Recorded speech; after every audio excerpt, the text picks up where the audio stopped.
하나님의 말씀은 맛있습니다. 하나님의 말씀은 즐겁습니다. 하나님의 말씀은 생명과 행복을 줍니다. 500독 성경 통독 훈련 원장입니다. 여수 살리는 교회 임기환 목사가 하나님의 말씀을 봉독하고 전하는 시간입니다. 함께 하시면 기적이 일어납니다. 알람을 설정하시면 좋겠습니다. 오늘은 열왕기상 14장을 봉독하고 말씀을 전하겠습니다. 열왕기상 14장. 그때 여로보암의 아들 아비야가 병든지라. 여로보암이 자기 아내에게 이르되 청하건대 일어나 변장하여 사람들이 그대가 여로보암의 아내임을 알지 못하게 하고 실로로 가라. 거기 선지자 아히야가 있나니 그는 이전에 내가 이 백성의 왕이 될 것을 내게 말한 사람이니라. 그대의 손에 떡 10개와 과자와 꿀 1병을 가지고 그에게로 가라. 그가 그대에게 이 아이가 어떻게 될지를 알게 하리라. 여로보암의 아내가 그대로 하여 일어나 실로로 가서 아히야의 집에 이르니 아히야는 나이가 많아 눈이 어두워 보지 못하더라. 여호와께서 아히야에게 이르시되 여로보암의 아내가 자기 아들이 병들었으므로 내게 물으러 오나니 너는 이러이러하게 대답하라. 그가 들어올 때에 다른 사람인 채 함이니라. 그가 문으로 들어올 때에 아히야가 그 발소리를 듣고 말하되 여로보암의 아내여 들어오라. 네가 어찌하여 다른 사람인 채 하느냐. 내가 명령을 받아 흉한 일을 내게 전하리니 가서 여로보암에게 말하라. 이스라엘의 하나님 여호와의 말씀이 내가 너를 백성 중에서 들어 내 백성 이스라엘에게 주권자가 되게 하고 나라를 다윗의 집에서 찢어내어 내게 주었거늘 너는 내 종 다윗이 내 명령을 지켜 전심으로 나를 따르며 나보기에 정직한 일만 행하였음과 같이 아니하고 내 이전 사람들보다도 더 악을 행하고 가서 너를 위하여 다른 신을 만들며 우상을 부어 만들어 나를 노엽게 하고 나를 내 등 뒤에 버렸도다. 그러므로 내가 여로보암의 집에 재앙을 내려 여로보암에게 속한 사내는 이스라엘 가운데 매인자나 노인자나 다 끊어버리되 거름더미를 쓸어버린 같이 여로보암의 집을 말갛게 쓸어버릴지라. 여로보암에게 속한 자가 성읍에서 죽은 적 개가 먹고 들에서 죽은 적 공중의 새가 먹으리니 이는 여호와께서 말씀하셨음이니라 하셨나니 너는 일어나 내 집으로 가라. 네 발이 성읍에 들어갈 때에 그 아이가 죽을지라. 온 이스라엘이 그를 위하여 슬퍼하며 장사하려니와 여로보암에게 속한 자는 오직 이 아이만 묘실에 들어가리니 이는 여로보암의 집 가운데에서 그가 이스라엘의 하나님 여호와를 향하여 선한 뜻을 품었음이니라. 여호와께서 이스라엘 왕이 한 왕을 일으키신즉 그가 그날에 여로보암의 집을 끊어버리리라. 언제냐 하니 곧 이제라. 여호와께서 이스라엘을 쳐서 물에서 흔들리는 갈대같이 되게 하시고 이스라엘을 그의 조상들에게 주신 이 좋은 땅에서 뽑아 그들을 강 너머로 흩으시리니 그들이 아세라상을 만들어 여호와를 진노하게 하였음이니라. 여호와께서 여로보암의 죄로 말미암아 이스라엘을 버리시리니 이는 그도 범죄하고 이스라엘로 범죄하게 하였음이니라 하니라. 여로보암의 아내가 일어나 디르사로 돌아가서 집 문지방에 이를 때에 그 아이가 죽은지라. 온 이스라엘이 그를 장사하고 그를 위하여 슬퍼하니 여호와께서 그의 종 선지자 아히야를 통하여 하신 말씀과 같이 되었더라. 여로보암의 그 남은 행적 곧 그가 어떻게 싸웠는지와 어떻게 다스렸는지는 이스라엘 왕 역대지략에 기록되니라. 여로보암이 왕이 된 지 22년이라. 그가 그의 조상들과 함께 자매 그의 아들 나답이 대신하여 왕이 되니라. 솔로몬의 아들 르호보암은 유다 왕이 되었으니 르호보암이 왕위에 오를 때에 나이가 41세라. 여호와께서 자기 이름을 두시려고 이스라엘 모든 지파 가운데에서 택하신 성읍 예루살렘에서 17년 동안 다스리니라. 그의 어머니의 이름은 나아마요 암몬 사람이더라. 유다가 여호와의 보시기에 악을 행하되 그의 조상들이 행한 모든 일보다 뛰어나게 하여 그 범한 죄로 여호와를 노롭게 하였으니 이는 그들도 산 위에와 모든 푸른 나무 아래에 산당과 우상과 아세라상을 세웠습니다. 그 땅에 또 남색하는 자가 있었고 여호와께서 이스라엘 자손 앞에서 쫓아내신 국민의 모든 가증한 일을 무리가 본받아 행하였더라.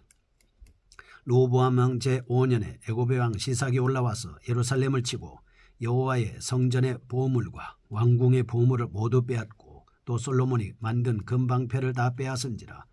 르호보암 왕이 그 대신 노스로 방패를 만들어 왕궁문을 지키는 시위대 대장의 손에 맡기매 왕이 여호와의 성전에 들어갈 때마다 시위하는 자가 그 방패를 들고 갔다가 시위소로 도로 가져갔더라.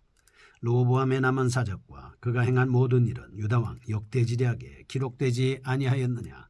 로보암과 여로보암 사이에 항상 전쟁이 있으니라. 로보암이 그의 조상들과 함께 자니 그의 조상들과 함께 다윗성에 장사되니라. 그의 어머니의 이름은 나아마요 암몬 사람이더라. 그의 아들 아비암이 대신하여 왕이 되니라. 아멘. 열왕기상 14장입니다. 14장은 북왕국 이스라엘과 유다의 르호보암 왕에 대한 기사입니다. 12장 이후에 세겜 회담이 결련될 이후에 많이 주목을 받은 왕은 여로보암입니다. 불행하고도 여로보암의 죄악성을 일관되게 고발하고 있습니다. 13장은 경고, 14장은 징벌에 관한 말씀입니다.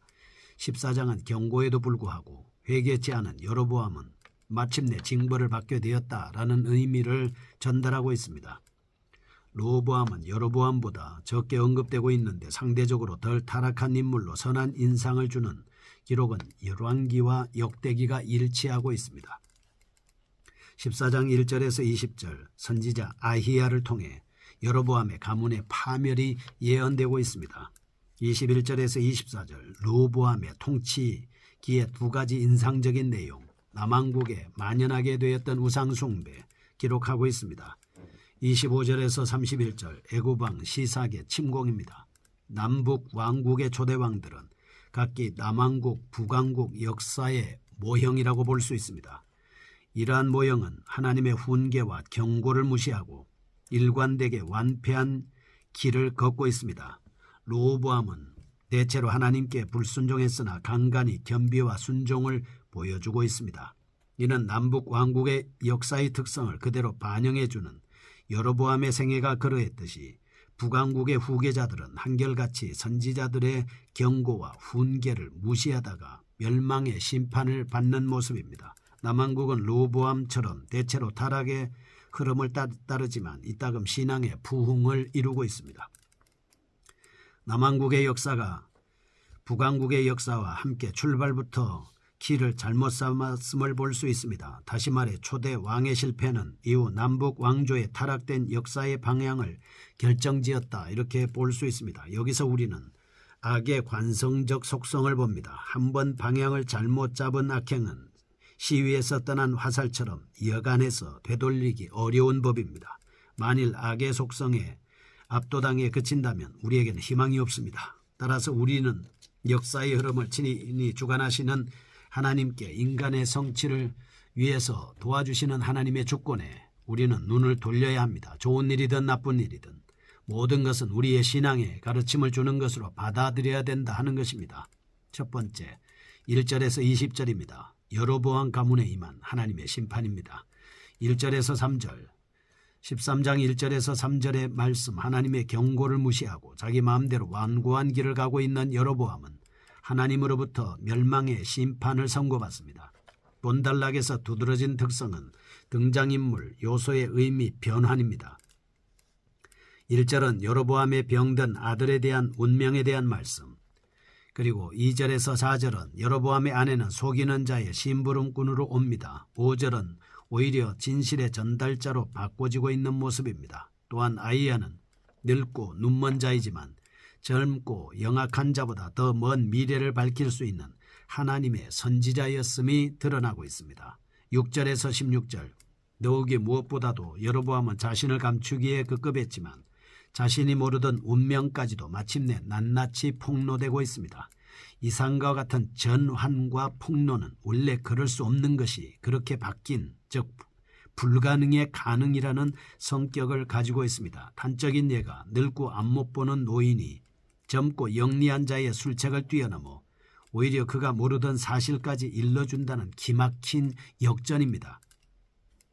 당연히 이러한 요소는 등장인물이나 인간적 상황을 초월하는 어떤 힘으로 눈을 돌리게 한다는 것이죠. 그것은 바로 하나님의 주권적 개입입니다. 이런 점을 감지한다는 것은 무신성의 풍토 속에서 인간적 계산에만 영악해진 현대인들에게 참신한 도전이 아닐 수 없습니다. 우리는 영적으로 우둔하기 짝이 없는 여로보암을 거울 삼아 교훈을 얻을 수 있습니다. 여로보암은 하나님께 대하여 얼마나 무지했습니까? 사람의 중심을 꿰뚫어 보시는 이가 하나님이심을 알지 못했습니다. 다만 선지자 아히야의 눈을 속이려고 또 들지 않았습니까? 여로보암은 자신의 아들의 병의 원인은 생각하지 않습니다. 결과에만 집착한 자입니다. 사실 환난에 직면할 때 먼저 겸허하게 자신을 돌아보고 회개하는 자세를 취하는 것이 성도의 마땅한 자세가 아니겠습니까? 여로보암은 끝끝내 완악한 마음을 돌이키지 않았습니다. 대조적으로 선지자 아히야의 담대한 신앙은 참으로 우리에게 깊은 감명을 주고 있습니다. 여로보암이 자신의 아내들어 아히야 앞에서 신분을 감추라고 말한 점으로 보아 아마도 아히야는 여로보암으로부터 여러 번 회유나 협박을 받은 듯합니다. 그러나 아히야는 그 같은 압력에 굴하지 않고 꿋꿋이 자신의 신앙과 위치를 지켰습니다. 그는 하나님의 명령에 순종하여 여로보암을 향하여 극렬한 심판을 예고했습니다. 세상 정력에 집착한 자의 말로와 참된 신앙인의 자세를 여실히 대비하여 보여주고 있다 하는 것입니다. 어느 쪽을 선택해야 되겠습니까? 우리는 하나님의 말씀을 따르는 쪽을 선택해야 합니다. 21절에서 31절, 1절에서 20절은 북왕국 이스라엘의 초대왕 여로보암에 대한 말씀입니다. 이어 이제 남왕국 유다의 초대왕 르호보암 통치에 대해서 말씀하고 있습니다.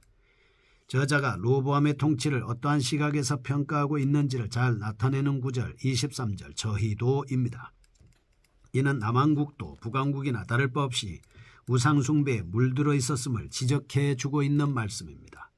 21절에서 24절 유다의 우상숭배가 만연했다는 점, 25절에서 31절 애굽 시삭의 침공으로 인해서 예루살렘이 약탈을 당했다는 것입니다. 그런데 이 두 가지는 서로 원인과 결과에 관계에 놓여 있습니다. 다시 말해서 역대기처럼 명백히 그러한 관계를 지적하지는 않지만 열왕기 역시 애굽의 침공이 르호보암 및 유다 백성들의 우상숭배와 율법 순종에 대한 하나님의 경고적 징계임을 시사해 주고 있습니다. 21절과 31절은 빼놓지 말아야 될 겁니다. 르호보암의 모친 나아마에 대한 기록입니다. 나아마는 11장 1절에서 8절에 보면 암몬 여인입니다. 솔로몬 말기에 우상숭배를 성행하게 했던 이방 여인 중에 한 사람입니다. 그런데 본달락에서 이 여인의 존재가 거듭 지적되고 있는 까닭은 르호보암의 유다 통치가 우상숭배라는 부정적 결론을 얻게 된 어두운 영향을 말씀하기 위해서입니다. 르호보암은 생모 나아마를 통해 지속적 우상숭배의 성향을 주입받았을 가능성이 있다라고 하는 것입니다. 그런데 역대기에 의하면 르호보암이 통치 초기에는 비록적 하나님 앞에서 경건한 모습으로 행했습니다. 그러나 점차 시일이 지나면서 그는 교만해졌습니다. 결국에는 우상숭배 죄까지 이르게 된 겁니다. 나라가 견고하고 세력이 강해지자 르호보암은 그만 하나님을 의지하는 마음을 버린 것입니다. 그리고 그 대신에 부와 강함, 자체의 욕, 추구에 눈을 돌렸습니다. 그리하여 결국에는 우상숭배까지 관심을 기울이지 않을 수 없게 된 것입니다. 왜냐하면 가나안 우상이란 풍요, 다산 등 생산에 관계된 신이었고 그것들을 섬긴다고 하는 것은 국가의 부강과 직결되어 있는 것이라 여겼기 때문입니다. 생산 능력의 증가와 노동력 확보, 국가의 부강 기반이라는 이런 것을 따질 때 그들은 우상숭배에 관심을 기울이게 됐던 겁니다. 인간은 결핍과 마이너스 요인을 감지하는 긴장 속에서만 하나님께 가도록 되어 있는 모양입니다. 솔로몬도 르호보암도 부강하여 만족해질만 했을 때 하나님을 잊어버렸습니다. 따라서 우리의 신앙 성장에 있어서 이만하면 됐다라는 자기만족을 경계해야 합니다. 사실 바울도 신앙의 부단한 진전을 위해서 스스로를 독려했습니다. 언제든지 우리는 뒤에 있는 것은 잊어버려야 합니다. 우리의 표대 예수 그리스도입니다. 목표를 바라보고 십자가를 바라고 뒤를 돌아보지 않는 전진하는 신앙이 우리에게 필요한 것입니다. 성경 통독에 대한 열정, 하나님의 말씀과 기도에 대한 마음, 이것은 예수 그리스도에 대한 믿음으로 우리의 신앙을 더욱더 성장시키는 것입니다. 거룩하신 하나님 아버지, 오직 예수님의 십자가를 붙잡고 하나님의 말씀의 전신갑주를 입고 말씀과 기도로 거룩해지는 저희가 되게 하시고 전진하게 하여 주옵소서. 예수님의 이름으로 기도합니다.